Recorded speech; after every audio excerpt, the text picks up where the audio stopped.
სოფლიო პატრიარქის არაერთი გადაგება მოგვისმენია ჩვენ, განცხადება მოგვისმენია, ასევე ძალიან მნიშვნელოვანი და საინტერესო არის რომის ახალი პაპის პოზიციები, მისი ჟესტი, ფაქტობრივად პირველი სახელმწიფოს მეთაური იყო, რომელიც მან მიიღო და მანამდე კი ტელეფონით ესაუბრა.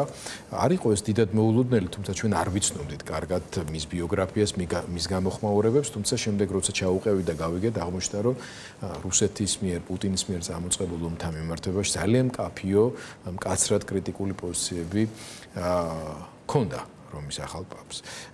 თუმცა ამავე დროს ის ასევე ცდილობს, რომ რომის კათოლიკური, უпроსტად ვატიკანი იქცეს მოლაპარაკებების ადგილად და ჯერჯერობით ეს არ მომიკრავს თვალი ყოველ შემთხვევაში, რომ საინფორმაციო გამოშვებებში მოხვედრილიყო, ლავროვის ინტერვიუ იყო დღეს, სადაც მან ფაქტობრივად უარყო ეს შესაძლებლობა, რომელიც სხვა შორის ტრამპის მიერაც იყო შეთავაზებული, რომ ვატიკანში მოხდარიყო ეს და თქვა, რომ როგორ ხა ჩვენ მართლმადიდებელი ქვეყანა ვატიკანში მოლაპარაკებებზე ვისთან უნდა წავიდეთ, ხო? ანუ ყველანაირად ჩანს გადავადების მცდელობა რეალური სამშვიდობო პროცესის თავად პუტინის მხრიდან.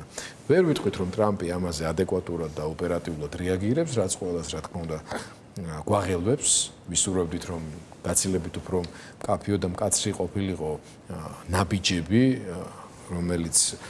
რომლის მოლოდინიც აქვს ყველას, მაგრამ ფაქტია, რომ თავად ევროპა იწყებს თავის გასაკეთებელი საქმის კეთებას. მარტო ევროკავშირი და ევროპა შეგნებულად ბრიტანეთთან ერთად. ახლა პოლიტიკურ ანალიზს თქვენ არ გთხოვთ, მაგრამ აი როგორც რიგით მოქალაქეს, როგორც სამღვდელო პირს, მათ შორის ადამიანის სულისკვეთებისა და მოძრაობის, მისი მოქმედების შინაგანი წინაპირობების მცოდნეს, თანამედროვე ევროპაში მიმდინარე გარდაქმნების კონტექსტში. როგორი მოლოდინი გაქვთ უკრაინასთან, ევროპის მომავალთან მიმართებაში, რომ საქართველოსმაც იცოდეს უღირს მას ევროპასთან, როგორც ძლიერ მოკავშირესთან კავშირი, იმიტომ რომ რაზეც ქართული ოცნება, როგორც რეჟიმი დღეს აპელირებს, ის კი არ არის, რომ ის ცუდია, არა. ევროპა სუსტია და ეს რუსი მაინც ძლიერია და პუტინია და ამიტომ მოდით ესე წყნარად მაინც მივიღოთ ის, რაც ჩვენთვის განსაზღვრული არის რა.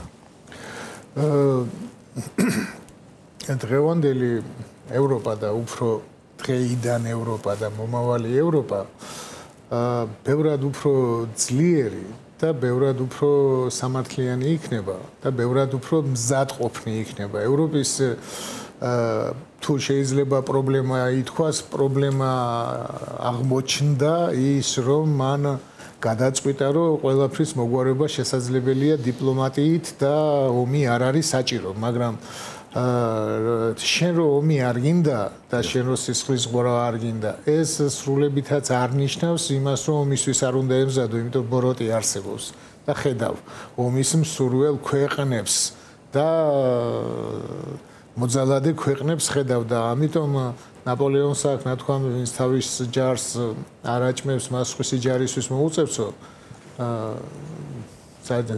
საკვების მიცემაო, ნუ შენი ქვეყნის დასაცავად თუ არ მოემზადები, მაშინ უკვე სხვისი ჯარი შემოდის იქ. ეს ქვეყანა ესეა მოწყობილი. ამიტომ ევროპა მიხვდა მაგას, რომ დიპლომატიით შეუძლებელია პუტინთან საუბარი, დიპლომატიით შეუძლებელია რუსეთთან მოგვარება და ამიტომ მიმართავენ იმ ზომებს, რომელიც ზომებითაც ეს ომი უნდა შეჩერდეს და შეაჩერებენ. ეს მე მგონი რუსეთის პოლიტიკური ჩემი ანალიზი ეს იქნება, რომ რუსეთის უდიდესი შეცდომა იყო თითქოს ნატოს ებრძოდა იმისთვის, რომ ევროპა დასუსტებული იყო და ნატო დაასუსტა და ევროპა გააძლიერა.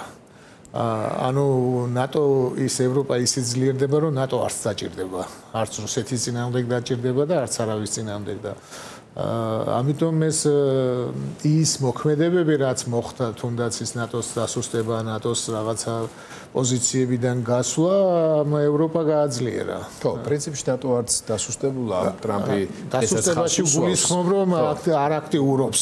ანუ პუტინი ხო იძახდა ნატოს ზოლი გაიყვანეთ და ესა და სინამდვილეში ამ შემთხვევაში მის უფრო მეტ საზღვარზე ახლოს მოვიდა ნატო, ფინეთი, შვედეთი